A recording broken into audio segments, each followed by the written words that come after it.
एका मराठी स्त्रीमुळे सुरू झाला वुमेन्स क्रिकेटचा प्रवास। नाव प्रेमलता ताई चव्हाण।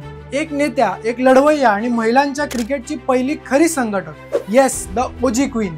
त्या काळी लोक म्हणायचे मुली आणि क्रिकेट कसं शक्य आहे।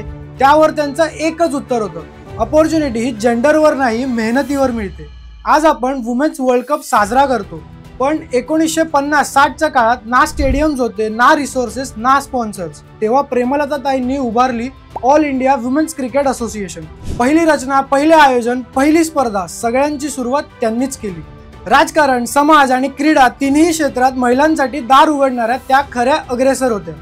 आज स्मृती, हरमन सिक्स मारतात तेव्हा आपण आनंदाने उड्या मारतो, पण तो क्षण शक्य आहे कारण कुणीतरी दशकापूर्वी मार्ग तयार केला होता। म्हणून महिला क्रिकेट सेलिब्रेट करताना एक नाव नक्की आठवा, प्रेमलता चव्हाण। ते म्हणतात ना, legends don't always need to hold bats, कधी कधी त्या संपूर्ण मैदानच उभं करतात। तुमची फेवरेट महिला क्रिकेटर कोणती हे आम्हाला कमेंट मध्ये सांगा आणि अशाच क्रिकेट अपडेटसाठी सबस्क्राइब करा जबरी गबरीला।